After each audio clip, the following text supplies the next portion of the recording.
Seja bem-vinda, seja bem-vindo. O podcast A Caça Talentos está no ar. Eu sou a Thaís Targa e eu ajudo você a encontrar o seu novo trabalho. E hoje a gente vai falar sobre o fim da positividade tóxica. Tudo bem estar mal. E eu trago aqui o Guilherme Kraus, que é escritor, empresário, palestrante, cujo última obra, o último título é Tudo Bem Estar Mal. É isso mesmo? Bom, minha última obra é Meu Filho Martim. É, seu filho Martim, né? Tem 2 meses Tem agora. 2 meses. E a penúltima obra é o livro que foi lançado em junho, com o título Tudo Bem Estar Mal. Foi meu terceiro livro. Nossa, eu já amei esse título. Falo muito nas redes sociais sobre o fim dessa positividade tóxica, porque parece que a gente tem que estar feliz o tempo inteiro, tem que estar sorrindo, quando na verdade tudo que a gente quer fazer envolve chorar, envolve pensar, envolve refletir, e a gente não quer sorrir. E aí vem alguém dar um conselho e fala pensamento positivo, sai dessa bad trip. O que acontece? Você se sente mais culpada e se sente pior por estar se sentindo mal. Então, eu queria que você contasse tudo junto e misturado, por que esse título do livro e o que você tem, quais são as reflexões que você traz com relação a tudo isso. Tá. Bom, o título do livro, ele é bem biográfico, assim. Então, bom, você já me conhece faz tempo, né, Thaís? Os meus outros 2 livros, eles são classificados na livraria como autoajuda. Eu prefiro dizer que é uma filosofia popular. E eles eram livros com tons bastante otimistas, né? Então, meu primeiro livro se chamava Toda Segunda é um Pequeno Réveillon. E o segundo, Cartas para o Recomeço. E além da minha escrita que tem um tom de esperança, eu também tinha bastante reconhecimento no mercado que eu atuo por uma pesquisa que eu fiz sobre felicidade no trabalho. E por algum tempo, e ainda hoje, eu sou chamado por algumas pessoas como especialista em felicidade, do que eu discordo plenamente. Mas me deram esse título por conta da pesquisa que eu fiz e por ter participado do Congresso de Felicidade e outros eventos. E em 2020 para 2021, eu tive uma crise depressiva bastante forte. E foi difícil para mim, primeiro, aceitar que eu não estava bem. E parte dessa não aceitação de que eu não estava bem vinha desse lugar, assim, de como que uma pessoa que escreve sobre esperança, que pesquisa felicidade, de repente está num período difícil. E foi muito importante para mim nesse tempo eu primeiramente reconhecer que eu estava mal e ao invés de inicialmente lutar contra esse sentimento ou principalmente negar esse sentimento, acolhê-lo.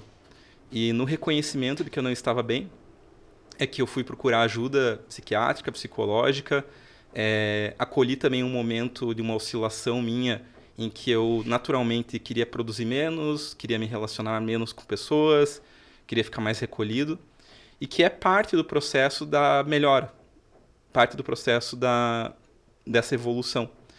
Então eu entendi que você se aceitar mal é um gesto de humanidade e é o primeiro passo para você poder mais à frente ficar bem. Então o livro veio desse lugar. Mas ele conversa bastante com uma dinâmica social bastante atual e bastante forte, que ela é brilhantemente narrada num livro chamado Sociedade do Cansaço, que não é meu, infelizmente. Eu adoraria que fosse. Em que ele coloca que hoje existem 2 imperativos na nossa vida, que é o imperativo da alta performance e o imperativo da felicidade. E essa busca incessante do ser humano pela alta performance e pela felicidade, e a não aceitação em não estar nesses 2 estados, está levando o ser humano à exaustão e à depressão.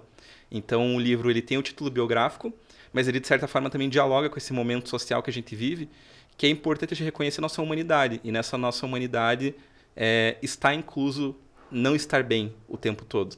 Por isso que tudo bem estar mal, porque é tudo bem ser humano. Então o livro ele tem essa característica. Nossa, fantástico, fantástico, fantástico. E são quantas páginas o livro? Quanto tempo você demorou para escrever? Boa pergunta, eu não sei quantas páginas tem. Eu acho que são 220, mas eu não tenho certeza. Os meus livros eles foram ficando cada vez menores, né? Então o meu primeiro ele tinha perto de 300, o segundo tinha umas 250, esse terceiro ficou com Não ficou nem 220, ficou acho que com 180. Acho que ficou abaixo de 200. Eu fui enxugando, assim, o texto. E qual que foi a outra pergunta mesmo que você fez? Desculpa. Olha, até eu não sei a pergunta, mas vamos seguindo aqui.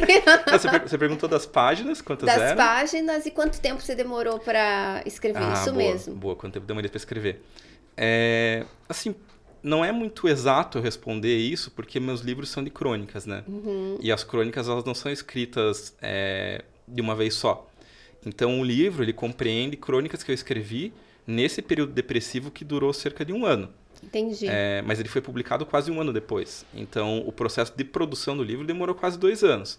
Mas o processo de construí-lo foi reunir os textos e começar daí edição, projeto, etc., que daí levou mais ou menos uns 4 meses. Então, não demorou tanto. E, nossa, eu não sabia que você tinha passado por isso, né? E realmente, até quando eu te chamei aqui para o podcast, era para falar sobre felicidade, Sim. né? Você falou, não, tudo bem, eu falo, e daí você me contando do seu último livro, eu falei, não, temos um assunto, felicidade, Sim. a gente já falou bastante, vamos falar então, tudo bem estar mal. E você pode abrir um pouquinho desse processo? Quanto tempo você demorou para entender que você estava com depressão, que você estava deprimido? Porque a gente foge mesmo, né? E ainda a responsabilidade, eu imagino eu na sua pele, estar na rede social, tá com a sua cara na internet, falando de felicidade organizacional. Então, o Guilherme é o Guilherme da felicidade. E, de repente, o Guilherme da felicidade não estar bem, acredito que você se cobrou muito e pensou muito no que iria acontecer, né, com a avaliação das pessoas. Como que foi esse processo? Consegue contar um pouquinho mais? Claro, claro. E daí eu quero saber também depois o que você fez para sair desse estado, ou se você tá ainda nesse estado, me contar a jornada, assim, o que você diz para as pessoas que estão passando pelo mesmo que aconteceu com você. Então, eu considero que eu estou nesse estado há 35 anos. Sim. Mas eu descobri que eu estava nele aos 33. Entendi. Eu, particularmente, eu não acredito que a depressão ela tenha uma cura. Ela é uma condição com a qual eu vou conviver a minha vida inteira. E eu vou ter momentos que eu vou estar com ela bastante estabilizada, e aí eu vou conseguir experimentar com mais frequência a chamada felicidade. Depois pode até discutir o que é felicidade, né? Mas aquela felicidade que é interpretada como alegria, que é um estado que a depressão, numa crise, ela corrói bastante. Ela é totalmente possível no momento que ela está estabilizada. E hoje, olhando para trás, eu percebo que eu tive perto de estar numa crise, não uma crise como eu estive em 2020, mas perto disso algumas vezes. E algumas coisas que aconteceram na minha vida, alguns comportamentos que eu tive eram sintomáticos, mas eu não sabia, porque eu não identifiquei. Então, eu vejo que a depressão, para quem tem, e uma coisa que é importante, né? Depressão não é a mesma coisa que tristeza. Sim. Tristeza, todo mundo tem. Claro. E vai ter. A vida, ela envolve inerentemente o sofrimento. Mas a depressão é uma doença que te deixa mais vulnerável a esse sofrimento. Eu colocaria assim. Então, eu descobri que eu estava doente porque eu comecei a alterar muito o meu comportamento e eu comecei a demonstrar muito sintoma. E foi interessante que eu não percebi. Quem percebeu foram pessoas próximas. Ah, entendi. Então, assim, naquele momento, eu estava bastante apático, eu estava vendo as coisas com um ar extremamente negativo, eu estava me cuidando muito pouco, me alimentando mal, sem desejo de fazer as coisas. E aí eu comecei a ouvir de pessoas próximas uma pergunta constante. Tá tudo bem com você? Você tá com uma cara de cansado? Eu perdi muito peso. Mas eu não reconhecia isso como uma depressão. Eu reconhecia isso talvez como um estresse, como um cansaço. E as pessoas me perguntavam tanto e tanto. E isso que eu fazia terapia, tá? Eu faço terapia já há muitos anos. Mas eu nunca tinha entendido que eu poderia ter uma doença. Eu sempre achei que fosse meramente uma melancolia da minha parte. Sim, que você era uma pessoa mais melancólica. Sim, porque isso eu sou bastante. Sim, mas eu acho que até como, de certa forma, um pouco de sintoma de depressão, sabe? Sim. Então, eu escrevo desde muito cedo. Eu sempre gostei de filosofia. Eu gosto de uma linha existencialista, que é uma linha bastante questionadora. As pessoas brincam... aliás, brincam não, eu brinco. As pessoas não brincam. Elas me chamam de especialista em felicidade. E eu digo que não. E no Sim. fundo, o que eu estudo não é a felicidade. Eu estudo o sofrimento. Quando eu desenvolvi essa pesquisa de felicidade no trabalho, eu não desenvolvi porque eu estava em busca da felicidade. Eu desenvolvi porque eu estava em busca do fim do sofrimento no trabalho. Considerando que a gente tem hoje mais 50% das pessoas que estão empregadas, carteira assinada, estão infelizes no seu trabalho atual. Isso é dado de pesquisa. Então, eu entrei nessa história tentando entender como lidar com essa dor, com esse sofrimento, e aí talvez encontrar isso que se chama de felicidade. E aí, continuando na resposta, né? Depois que as pessoas começaram tanto falar, eu tive uma conversa com uma amiga minha que é psicóloga, e ela falou assim, Gui, vai conversar com um psiquiatra.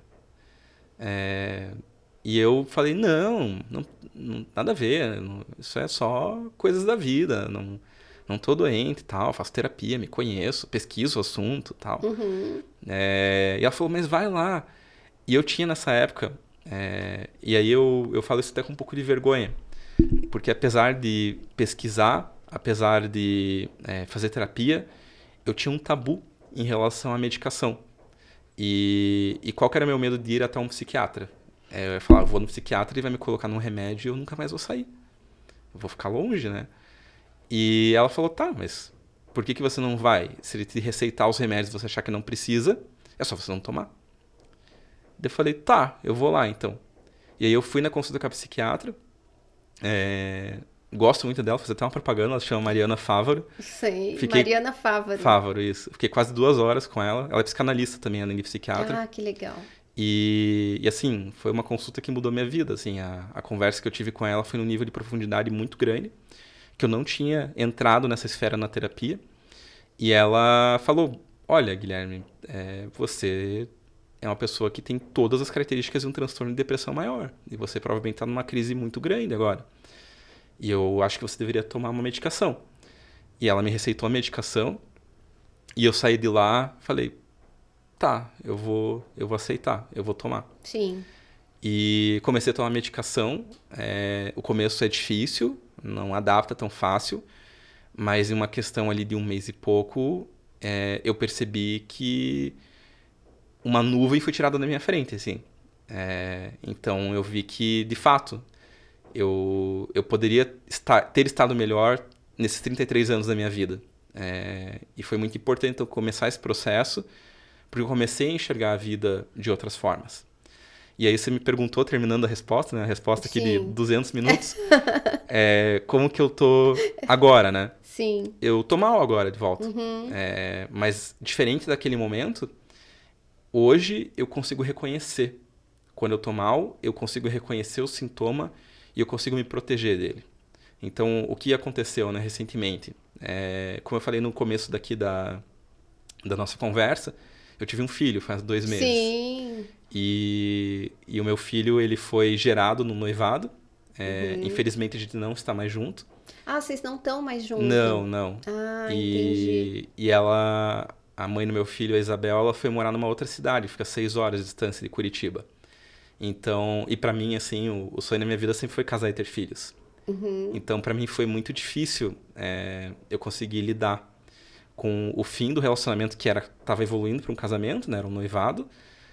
No momento que eu estava prestes a concretizar isso, que era casar e ter filhos, né? Então, isso abala qualquer pessoa. Sim, E um imagino. depressivo, que é uma pessoa mais vulnerável ao sofrimento, talvez abale mais. Então, eu flertei de volta com uma crise, mas diferente da outra vez, assim que eu percebi que eu estava chegando nesse lugar, que eu comecei a reconhecer os sintomas, eu falei, opa, eu preciso me cuidar. Então, fiz alguns movimentos. Então, mudei medicação, mudei a linha da terapia. Hoje eu faço a terapia cognitiva comportamental, que Adoro. eu fazia psicanálise antes, né? E a cognitiva comportamental, na minha opinião, até como estudante de psicologia que sou... Ah, você tá fazendo psicologia? Eu tô fazendo. Que legal. Tá fazendo aonde? Na Tuiuti. Na Tuiuti? Top. E eu entendo, né, como estudante, como paciente, que a cognitiva comportamental é uma das melhores linhas para lidar com uma crise depressiva, porque ela vai muito direto ao ponto. A psicanálise é fantástica, mas ela demora mais. E ela é um processo de investigação muito profundo, né? E eu comecei a fazer vários movimentos. Então, saí do home office e fui trabalhar no escritório, alterei rotina de exercício, alterei medicação, tirei férias, então eu tirei 1 mês e meio de férias, foram as férias mais longas que eu já tirei na vida, tudo movimentos para eu me proteger dessa crise que estava chegando com uma onda, mas diferente da outra vez, eu estava pronto para ela. Se eu não tivesse, essa onda tinha quebrado em mim e eu tinha levado um caldo. Como eu já estava reconhecendo, eu fiquei mal, fiquei. Mas eu não entrei na mesma crise. Eu consegui já fazer movimentos para conseguir lidar com isso, né? Você usou de estratégias para realmente não ir para o total fundo do poço dessa vez. Exatamente. E aí, respondendo a pergunta, né? Tô bem? Não tô bem. Mas é o tudo bem estar mal. Porque é humano. Que pessoa conseguiria estar bem vivendo as dificuldades que eu vivi nesse momento? Eu estou num processo de aceitação dessa minha nova vida, de ser pai à distância, de ter uma outra forma de me relacionar com a Isabel. Então são coisas que efetivamente vão me fazer me sentir mal. E tudo bem estar mal. Porque a gente precisa acolher e perceber que a vida ela não é só alegria. Pelo contrário, a alegria é rara. A vida ela envolve também sofrimento. Mas aí que entra, né, o que eu falei sobre o que seria felicidade. Para mim, existe felicidade no sofrimento.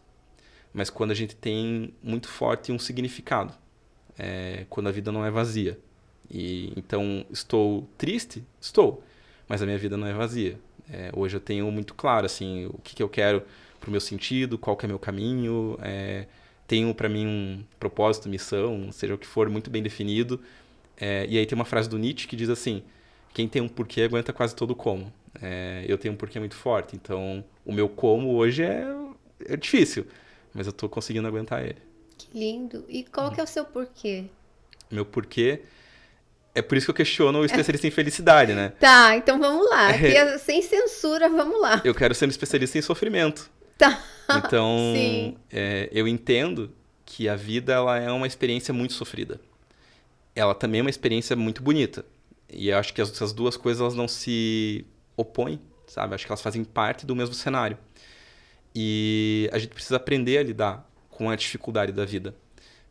E muita gente sofre hoje. Eu tenho bastante contato com pessoas que, além da depressão, podem ter outras características, né? Então, tem pessoas que têm crise de ansiedade, pessoas que estão com problemas na carreira, pessoas que estão com problemas no relacionamento, que não têm uma missão clara de vida, que sofrem com problemas financeiros, com problemas de saúde. Então, o sofrimento ele é muito abundante. E eu acho que a vida ela é, sim, uma experiência dolorida, mas isso não tira a beleza dela e não tira a possibilidade do desfrute dessa vida. E aí a minha ideia é conseguir entender como é que a gente lida com esse sofrimento de forma que ele impacte a gente o menos possível e que a gente consiga o máximo possível aproveitar e desfrutar do bem viver. Esse é o meu porquê. Então eu comecei fazendo isso a partir do momento que eu migrei para minha carreira atuando no desenvolvimento humano e no RH. Eu tenho uma consultoria que trabalha com desenvolvimento humano, né, a Humans at Work. Comecei ali, fui pesquisar a felicidade no trabalho, lancei o indicador de felicidade, comecei a escrever e eu continuo nesse processo de entender como fazer mais. E por isso que eu estou estudando psicologia. O meu plano é daqui 2 a 3 anos atuar como terapeuta. Entendi. Em consultório. Uhum. Porque eu entendo que é o lugar onde eu vou conseguir mais, junto com o indivíduo, investigar essa dificuldade da vida, esse sofrimento, essa dor, e conseguir fazer, junto com essa pessoa, um trabalho de, primeiro, como enfrentar essa dificuldade e, principalmente, como transpor ela para que você possa desfrutar da vida apesar de. Né? Então, esse é meu porquê hoje. Primeiro, eu aplico ele em mim, mas eu quero também compartilhar isso com outras pessoas. E é por isso que eu escrevo, é por isso que eu trabalho com desenvolvimento humano nas empresas, e é por isso que eu vou me tornar terapeuta, que eu vejo que é o lugar onde eu vou conseguir ter um maior impacto nessa missão que é encontrar formas de reduzir o sofrimento e viver melhor. Perfeito. E o que os seus estudos sobre felicidade organizacional trouxeram nessa matemática aí da sua vida, né? Uhum. O que você pode dividir com a gente? Você estava me falando que mais de 50% dos brasileiros estão infelizes no seu trabalho. Uhum. Pode falar um pouquinho mais sobre isso? Posso. Bom, primeiro, o que eles trouxeram para mim é muita coisa. Eles me trouxeram principalmente conhecimento, me trouxeram formas que eu aplico na minha vida para viver melhor, me trouxeram histórias de pessoas que eu consegui, através de uma palestra, de um texto, de um livro, de uma conversa, ajudar. Então, para mim, assim, a história que até hoje mais me impactou é de um rapaz que ele tentou suicídio, felizmente não conseguiu, e ele leu um texto meu, e esse texto fez ele enxergar a vida de outra maneira, segundo ele. Ele me escreveu para dizer isso. E ele hoje, ele anda com esse texto meu dobrado no bolso. E ele fala que toda vez que ele entra em crise, ele lê. Para mim, isso é o auge do impacto. É o auge, assim, de como uma maneira que eu entendi de lidar com essas dificuldades da vida e enxergar a esperança pôde ser compartilhada e impactou verdadeiramente a vida de uma pessoa. Assim. Então, isso é outra coisa que me traz. E me traz trabalho, porque hoje o meu sustento, o meu trabalho vem disso. Então, a minha vida hoje é um resultado disso. E agora, né, sobre os dados que você falou, aplicações práticas. Eu fiquei curiosa, o que tinha nesse texto do rapaz? Era um texto sobre sentido de vida. E o que você dizia nesse texto? Que, bom, primeiro que a vida não tem sentido. Ponto. Sim. E aí cabe a gente atribuir o sentido a ela. Inclusive, eu cito nesse texto essa frase que eu usei agora há pouco do Nietzsche, do quem tem um porquê aguenta quase todo como. Então, a vida é essa procura pelo porquê. E é isso que torna ela bonita, né? Então, basicamente, o texto vai nesse caminho. Que lindo. Uhum. Mas pode continuar dos dados daí que você estava trazendo, né? O brasileiro está infeliz no trabalho. Não só o brasileiro, né? Sim, mas o mundo, né? Aqui, talvez um pouco mais até. Você tem comparativo até para trazer? Eu não vou ter números de cabeça agora, mas ele varia um pouquinho de país para país. Tá. E é bem importante dizer que isso é uma crise super, super ocidental. Tá. Claro, quando eu falo ocidente, eu acho que eu generalizei demais. Eu vou colocar aqui ocidental, capitalista e podemos colocar outros regimes políticos, assim. Uhum. Porque a gente tem modelos de vida muito diferentes no mundo. Um modelo de vida que eu estudei, inclusive, para fazer o indicador. Existe um país chamado Butão, que é uma nação orientada à felicidade. Existe o Ministério da Felicidade no Butão. A gente vê, né, no jornal muitos países medindo o sucesso ou o insucesso dele pelo PIB, pelo crescimento ou recessão. Né? O Brasil dá certo quando? Né? Quando que o país está indo bem? Em geral, é tratado quando a economia vai bem. Mas então a vida é sobre economia? Né? E aí você olha para o Butão, é um país que ele pensa na felicidade interna bruta, não no produto interno bruto. Ele tem o Ministério da Felicidade. A grade curricular escolar é desenhada para preparar uma pessoa para conseguir desfrutar da vida com felicidade. E aí, dentro dessa pesquisa, eu comecei a entender que a felicidade ela tem, sim, pilares. Ela tem, sim, uma estrutura. Ela pode ser uma política pública, ela pode ser uma política de gestão de uma empresa, ou ela pode ser um estilo de vida, né? E aí existem muitas coisas que uma pessoa pode fazer ou uma empresa pode fazer para conseguir elevar esse nível de felicidade, reduzir a dificuldade. Trabalhar é duro? Sempre vai ser. Sempre vai ser. O trabalho nunca vai ser fácil. A gente nunca vai estar 100% alegre no trabalho. Mas isso é muito diferente da gente estar infeliz. Exatamente. Então, a gente pode trabalhar duro, mas trabalhar com sentido, trabalhar com senso de pertencimento, trabalhar com autorrealização, trabalhar com boas condições, e isso vai permitir a felicidade, mesmo que numa semana caótica e estressante. Perfeito. E os números do Brasil, você tem mais de 50% estão infelizes e tem os motivos, Guilherme? Então, esse dado que eu passei para você, ele é uma pesquisa do Instituto Locomotiva de 2018, tá? Que ele fala que 57% das pessoas empregadas do Brasil estão infelizes, insatisfeitas e trocariam de emprego em busca de alegria. Tá? Esse é o dado completo. Aí, por que as pessoas não estão felizes? Essa pesquisa não diz. Mas eu fiz uma pesquisa primária, né? Então, claro. Com o meu indicador, eu consegui entender o que está acontecendo nas empresas, né? A gente entrevistou um total de 25 empresas com atuação nacional. Então, a gente conseguiu fazer um panorama bem forte, assim, uma pesquisa primária, com milhares de participantes, em que a gente foi compreender os pilares da felicidade e como é que eles estão equilibrados ou desequilibrados numa organização. E aí você consegue fazer também uma média a partir disso, né? Então, assim, aonde que pega? Existe um componente muito forte de estresse e equilíbrio, ou melhor, desequilíbrio. Então, o trabalho, seja porque ele é muito denso, ele sobrecarrega as pessoas, estava pensando aqui na melhor palavra de dizer, Sim. ele não permite que a pessoa ela tenha um equilíbrio de vida. E aí a própria pesquisa sobre a felicidade, entre N modelos que você vai ter, todos eles sugerem que a felicidade ela não é uma grande coisa, ela é uma soma de pequenas coisas. E você tem muitos pilares na vida que você precisa ter minimamente satisfatório para que a felicidade possa acontecer. E aí uma empresa que ela demanda tanto do sujeito que ela praticamente vira a vida daquele sujeito e não permite que esse sujeito tenha ócio, que ele tenha lazer, que ele tenha relações, que ele tenha tempo de estudo, que ele tenha tempo de cuidar do corpo, né? A pessoa ela vive o trabalho unicamente porque é muito exigente. E isso vai fazer a pessoa perder o equilíbrio e vai fazer a pessoa chegar num lugar de infelicidade. Porque o trabalho é ruim? Não, às vezes a pessoa ama o trabalho. E Só às que vezes ela a não gente consegue... ama demais, né? Eu já passei Às por vezes isso. ama demais. Ama demais. Eu já tive uma fase, e a pandemia foi muito bom, porque foi um tapa na minha cara. Eu fiquei ali no cantinho do pensamento, né? Pensando, refletindo o que realmente importava na minha vida.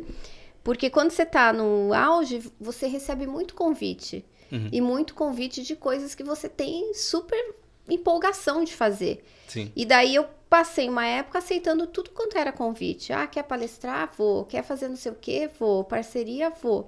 Uhum. E chegou uma hora que eu tava completamente sobrecarregada. Eu não conseguia malhar, eu não conseguia ficar muito com meu filho, tava sempre trabalhando. Um dia o meu filho virou para mim e falou: "Mãe, você é a pessoa que eu conheço que mais trabalha na vida".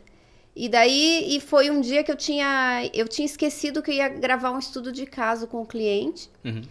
E eu tava assim, me chicoteando. Como que eu fui esquecer? O cliente tava lá esperando, eu esqueci, meu Deus. E era noite, eu no escritório, e meu filho vendo aquilo tudo, e ele queria me acalmar. Eu falei, cara, tem alguma coisa errada, né? O meu filho, que na época tinha o quê? 6, 7 anos, tá me acalmando, tá mostrando pra mim que eu tô dando um peso exagerado no trabalho. Sim.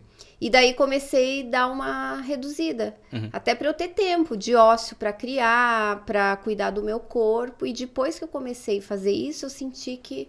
E eu me tornei até mais produtiva, porque antes eu trabalhava muito, produzia muito, agora eu produzo muito, mas eu consigo trabalhar um pouco menos. Às vezes até me dá, eu falo, mas eu não tô sendo, né...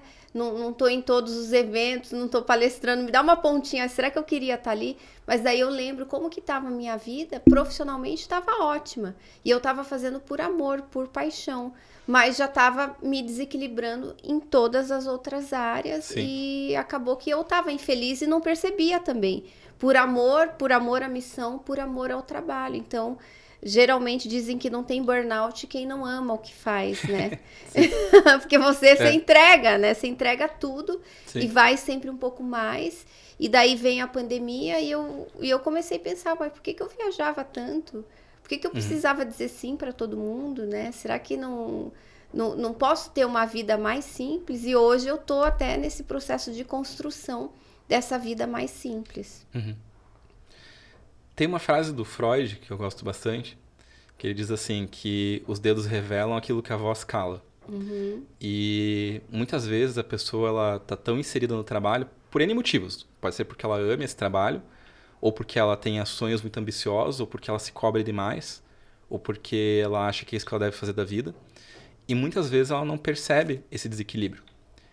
Ela percebe a exaustão, ela percebe a infelicidade, ela percebe o estresse. Mas ela não percebe a causa. E a gente tem que prestar muita atenção nesses sintomas, né? Para você, foi um recado do seu filho. Mas tem outros sintomas que estão aí. É a saúde que não está legal, é o esquecimento, é a distração ao volante, sabe? É a falta de apetite. Então... Ou comer demais, né? Ou comer demais, pode ser o contrário também. Eu entrei numa vibe de querer comer tudo, beliscar o dia inteiro, pra compensar aquilo, né? E aí eu acho que a pessoa tem que estar atenta a esses sintomas e principalmente fazer uma pergunta sobre o que eu quero fazer na minha vida afinal. Porque isso tudo que eu tô falando sobre viver melhor, de sofrimento, tem um motivo principal. Eu, desde muito criança, eu tenho consciência plena de que eu vou morrer. Uhum. O que parece uma coisa meio óbvia, mas não é. Porque, em geral, as pessoas não lembram disso. Sim. A gente vive como se fosse eterno. E não, a gente vai morrer. Mais do que isso, a gente está morrendo. O Sêneca, ele diz que a morte, ela está acontecendo. Ela não é uma coisa que acontece de uma maneira bruta, né? Uhum. No infarto, num acidente, uma coisa assim. Não. A morte, ela está acontecendo na medida que a gente está usando nosso tempo de vida. Uhum. E a vida está constantemente ficando mais curta.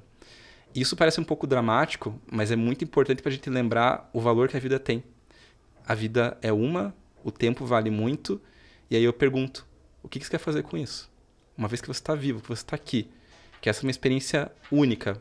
Sei lá, pode ser que tenha uma reencarnação, mas não vai ser a mesma vida. Sim. O que você quer fazer dela? Olha a quantidade de possibilidades, olha a beleza que a vida pode ter. Como que você quer usar teu tempo? O que você quer sentir? O que você quer experimentar? Talvez a pessoa que esteja me ouvindo e que esteja trabalhando pra caramba, ela fale, mas eu quero fazer isso mesmo. Ótimo. Mas e se não é? Será que não está na hora de mudar? E eu vejo que dificilmente uma pessoa vai conseguir ter uma vida realizadora se a resposta dela for uma só. Eu quero ser um profissional de altíssima linha, né? Ou seja lá o que for. Eu acredito muito que esse equilíbrio ele é bastante importante. Então, o que eu quero fazer na minha vida? Cada pessoa vai ter uma resposta. Mas se a pessoa não tiver uma resposta que compreenda relações, autocuidado, ambição no sentido de legado no mundo, espiritualidade e outras coisas mais, dificilmente a conta vai fechar. Né? Eu vejo que a vida ela é um pouco multi, assim, sabe? Então, existem pontos que vão fazer o nosso tempo ser bem aproveitado ou não. Então, isso que você falou de uma vida mais simples, eu diria que é uma vida mais sofisticada. Porque simples é a vida que é vivida numa tecla só. Eu acho que quando a gente começa a pensar e se permitir a fazer o exercício que eu sei que você faz, a curtir uma viagem, a ter mais tempo com o filho, mas também trabalhar, essa soma de pouquinhos, para mim não é simplicidade, para mim é sofisticação. Porque eu entendo que é a melhor maneira de aproveitar o tempo, né? Ao invés de se dedicar e se jogar de cabeça numa coisa só. Por exemplo, o trabalho. Perfeito, perfeito. Você acabou de falar os pilares da felicidade? Mais ou menos. Então complementa. Não falei tecnicamente. Fiquei curiosa também de saber os pilares que você estudou e acho que vale a pena a gente trazer aqui para quem está assistindo. Assim, não existe uma definição de felicidade, né? Sim. Existem interpretações de felicidade. E aí, dentro das interpretações, existem alguns pilares e algumas teorias.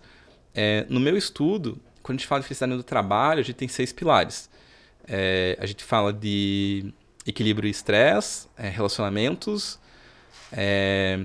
desenvolvimento, que é o sentimento de crescimento, alinhamento com valores, a parte estrutural, que é tipo salário, ambiente, etc. E questões pessoais. Tá? Resumindo assim, é isso, mas daí cada um desses pilares ele vai se desdobrar em mais aspectos. E aí quando a gente fala de felicidade na vida pessoal, um modelo que eu gosto bastante de usar como referência é um modelo desenvolvido pelo Robbins Institute, que tem como um dos principais contribuintes ali no seu começo o Tal Ben-Shahar, que é professor de Harvard, PhD em psicologia, e, na minha opinião, o maior especialista em felicidade que a gente tem no mundo. O modelo Spire, ele tem 5 pilares, então ele é em inglês, né? Uhum. Então não vai bater a sigla, mas eu vou falar aqui em português. Tá. Então o primeiro pilar é espiritualidade, o segundo pilar é físico, o terceiro pilar é intelectual, o quarto pilar é relacionamentos e o quinto pilar é emocional. Então, ele entende que a felicidade ela vem da gestão dessas 5 áreas de vida, assim, né? Mas a gente pode ter outros modelos também. Eu, particularmente, quando faço palestra, eu digo que cada pessoa tem que desenvolver o seu modelo. Até porque às vezes é impossível você estar equilibrado em todos os pilares, né? E tá tudo bem. E tá tudo bem você não estar equilibrado nesse momento. Eu não diria né? que é impossível, sabe? Sim, em alguns momentos. Né? Tem uma frase atribuída ao Eduardo Galeano, mas que não é dele, mas acabou ficando famosa como se fosse dele, que diz assim: para que serve a utopia? Para que a gente continue a caminhar. Sim. Então eu acho que esse modelo de felicidade, dificilmente ele vai ser extremamente atingido. Mas eu acho que a gente precisa buscar ele. A responsabilidade de construir a felicidade, ela passa muito por mim e ela não é uma consequência da vida. A felicidade, no meu entendimento, ela é uma intenção. Então, assim como eu construo o corpo a partir da academia, a minha carreira a partir dos meus estudos e daquilo que eu produzo, a minha felicidade eu construo a partir das minhas atitudes. E eu acho que um modelo de felicidade, seja o Inspire, um modelo que você inventar, não importa, mas você construir os seus pilares, você intencionalmente fazer coisas por ele, dividir teu tempo entre ele, eu vejo que é um caminho necessário para que a pessoa consiga experimentar melhor da vida, e é um caminho que funciona. Né? É um caminho que ele comprovadamente funciona. Então, eu vejo que essa é uma maneira de a gente enfrentar o sofrimento e a gente construir uma vida melhor. É o único jeito? Não. Existem outros, mas eu acho que é um modelo bastante eficaz e bastante acessível, porque depende bastante do próprio indivíduo. Exatamente. E o que você deixa? A gente já está encaminhando para os minutos finais. Tudo isso junto e misturado, né? Falando um pouco agora, voltando para o seu livro. O que você deixa de mensagem para alguém que não está bem agora?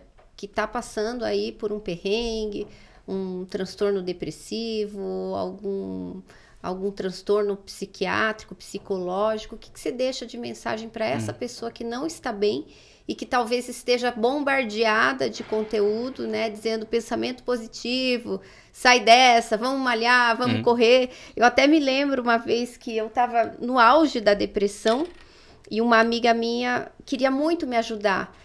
E ela falou: Thaís, vamos na academia, eu tô fazendo uma academia, eu consigo uma semana grátis para você. Quando ela falou isso, eu não conseguia nem me imaginar tirando a roupa e colocando a roupa da academia. Aquilo já era muito cansativo para mim. Eu não conseguia pegar o telefone e ligar, agendar uma consulta, pedir ajuda. Então, eu tipo assim, eu falei, não acredito que ela tá... É muito que ela tá me pedindo.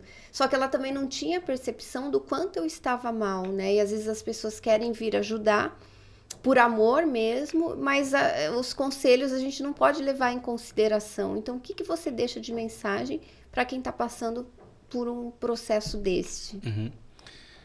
Bom, enquanto você fazia a pergunta, formulando aqui a resposta, Sim. Eu vejo que sim, ela pode se dividir em 3 pontos, sabe? Eu acho que o primeiro ponto é o título do livro. Primeiro de tudo, tudo bem estar mal.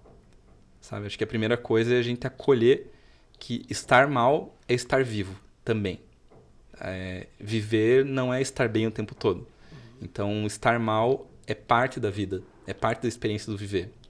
Então, essa é a primeira coisa, aceitar e acolher o momento difícil. Aí a segunda coisa é jamais, jamais, jamais perder a fé na vida. A esperança, ela é a luz do fim do túnel.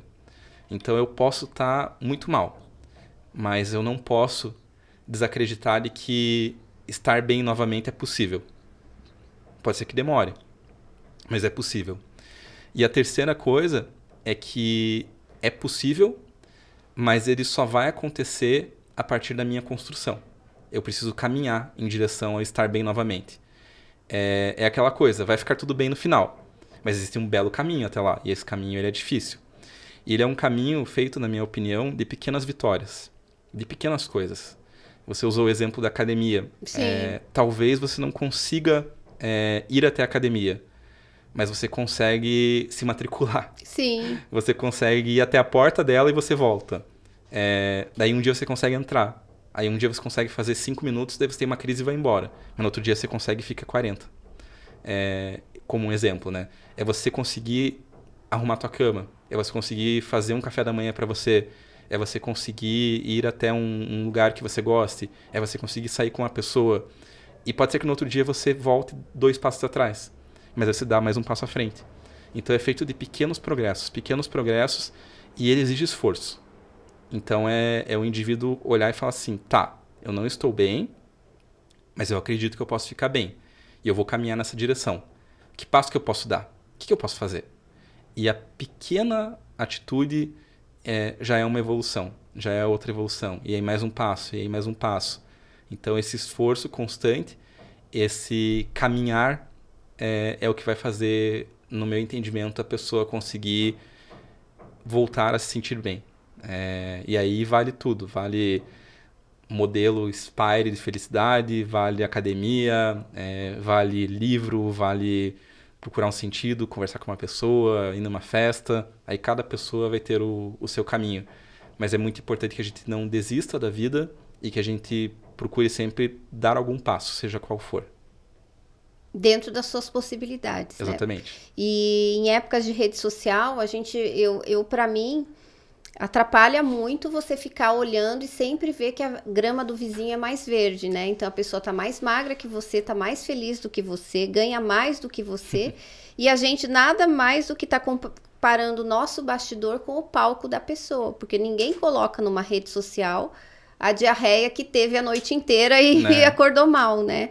Então, evitar a comparação eu acho também fundamental para qualquer pessoa que deseja ser mais feliz na vida, estar mais motivado e realizar mais. Porque geralmente quando a gente começa a se comparar, a gente já começa a perder, né? E a gente se compara com referências erradas, porque na rede social eu posso ser quem eu quiser. Concorda comigo? Essa frase, né, da grama do vizinho ser mais verde. Eu penso que existe uma outra frase que a pessoa pode colocar em sequência, que é: mas lembre que o Instagram tem filtro. Exatamente. Então o verde às vezes não é o verde que você está enxergando. É um verde que está mais destacado, está ali com um filtro que deixa ele mais brilhante. Porque é um pedaço da vida da pessoa. E eu acho isso natural, sabe? É natural que a gente compartilhe nas redes sociais aquilo que a gente está valorizando, aquilo que a gente quer expor, quer mostrar, etc. Mas isso é só a pontinha do iceberg. No fundo, cada pessoa tem uma história, cada pessoa tem a sua dificuldade. Então, acho que lembrar disso é muito importante, né? Lembrar que o Instagram é só um pedaço da vida minha e também do outro. Perfeito, perfeito. Gratidão. Gratidão até por você se permitir ser vulnerável. Gratidão pelo seu nível de honestidade, sinceridade. Tenho certeza que esse episódio vai ajudar muita gente. Eu agradeço. Precisando de alguma coisa, tamo na área. Tem aqui uma amiga, tá bom? Obrigado, Thaís. A gente sempre termina o episódio com uma palavra também, né? Até para você que chegou até aqui, ó, hashtag, fica atento para eu saber que você veio até o final. Qual que é a sua palavra que resume o que a gente conversou aqui? Esperança. Esperança, ó, hashtag esperança. Um beijo para você e até o nosso próximo episódio. Gratidão. Obrigado, Thaís.